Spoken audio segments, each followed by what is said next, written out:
రాష్ట్ర మాజీ ముఖ్యమంత్రి స్వర్గీయ వైఎస్ రాజశేఖర రెడ్డి 77వ జయంతి వేడుకలు బుధవారం సభవరంలో వైఎస్ఆర్ కాంగ్రెస్ పార్టీ నేతలు ఘనంగా నిర్వహించారు. ఈ సందర్భంగా స్థానిక ఎంపీపీ బోకం సూర్యకుమారి రామనాయుడు, చోడవరం నియోజకవర్గం వైసీపీ పరిశీలకులు గండి రవికుమార్, మండల పార్టీ అధ్యక్షులు గర్రిబాబుల సారథ్యంలో సభవరం 3 రోడ్ల కూడలిలో గల వైఎస్ఆర్ నిలువెత్తు విగ్రహానికి పూలమాలలు వేసి ఘనంగా నివాళులర్పించారు. అనంతరం బర్త్డే సెలబ్రేషన్స్ లో భాగంగా కేక్ కట్ చేసి కార్యకర్తలకు పంపిణీ చేశారు. అనంతరం ఎంపీపీ బోకం సూర్యకుమారి మాట్లాడుతూ దివంగత ముఖ్యమంత్రి వైఎస్ఆర్ పాలన స్వర్గయుగంగా అభివర్ణించారు.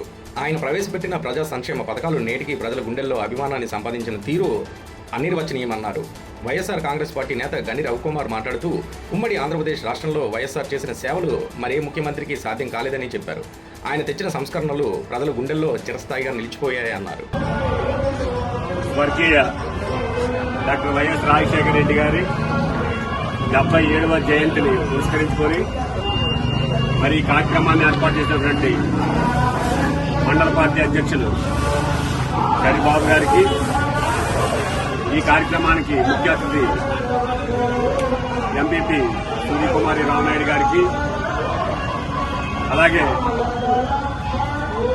ఎస్సీసీఎల్ అధ్యక్షులు సురేష్ రాజు గారికి, స్థానిక సర్పంచ్ ప్రసాద్కి, ఇక్కడికి ఇచ్చేసిన మిగతా ఎంపీటీసీలు, సర్పంచులు, కార్యకర్తలు అందరికీ కూడా పేరు పేరున హృదయపూర్వక నమస్కారాలు తెలియజేసుకుంటూ, ముఖ్యంగా మరి రాజశేఖర రెడ్డి గారి జయంతి సందర్భంగా మనం కొన్ని విషయాలు నెమరు వేసుకోవాలి. ఎందుకంటే ఇక్కడున్న చాలా మందిని ఆ రోజు రాజశేఖర రెడ్డి గారి పాలన చూశాం.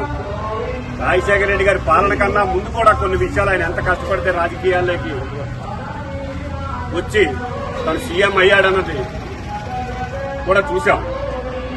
ఈ సందర్భంగా మరి గత ప్రభుత్వం 2019-24 మధ్యన మరి జగన్మోహన్ రెడ్డి గారు ఇదే రాజశేఖర రెడ్డి గారి జయంతిని పురస్కరించుకొని రైతు దినోత్సవంగా ప్రకటించడం జరిగింది. మరి ఈవేళ నిజంగా మనం అధికారంలో ఉంటే రైతు దినోత్సవం జరుపుకోవాలి. ఈవేళ దురదృష్టం మరి అలా జీవో కూడా తీసుకొచ్చారు. ఆ జీవోను కూడా ఈ ప్రభుత్వం పక్కన పెట్టి, రైతు దినోత్సవాన్ని కూడా పక్కన పెట్టి వాళ్ళకి నచ్చిన కార్యక్రమాలు చేసుకుంటున్నారు.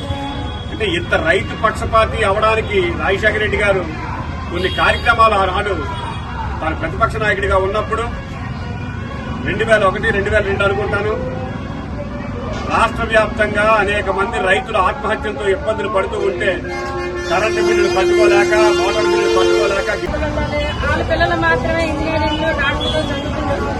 మిగతా వాళ్ళు మాత్రం పేదోళ్ళలాగే ఉండేవారు. ఆయన ప్రవేశపెట్టిన తర్వాత ఒక గ్రామంలో ప్రతి ఇంటికి ఒక ఇంజనీర్, ఒక డాక్టర్, ఒక లాయర్గా అందరూ విద్యార్థులయ్యారు.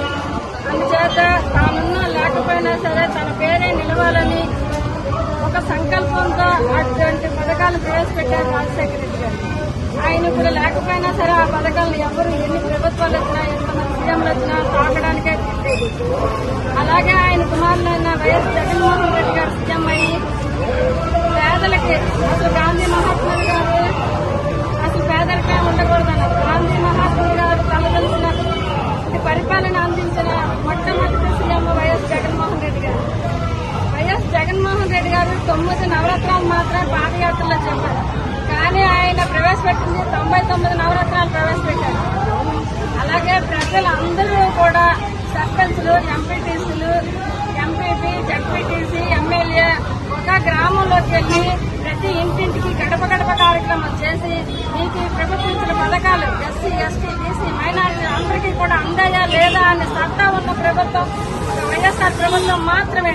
అందుచేత ఇప్పుడు 2 సంవత్సరాల అయింది కూటమి ప్రభుత్వం వచ్చి. ఏమి చేయొద్దు, వాళ్ళు ఎంచుకున్న గ్రామంలోకి, వాళ్ళకి ఇష్టపడిన గ్రామంలోకి మళ్ళాకి వెళ్ళి గడప గడప కార్యక్రమం చేయమనండి చాలు. అలాగే ఒక పేదోడికి పెన్షన్ 2 సంవత్సరాల అయింది, ఒక్క పెన్షన్ లేదు కూటమి ప్రభుత్వం వచ్చి. మన ప్రభుత్వంలోనైతే 6 నెలలకు ఒకసారి పెన్షన్లు తీసేవారు. తీసి ఒకవేళ రిజెక్ట్ అయితే ఆ పెన్షన్ ఎందుకు రాలేదని రీజన్ కూడా చెప్పేవాడు అధికారులు కానీ, ప్రజాప్రతినిధులు కానీ అందరూ కూడా. అలాగే మన సత్వరం మండలంలోని చాలా మంది ఎంపీపీలు అయినారు.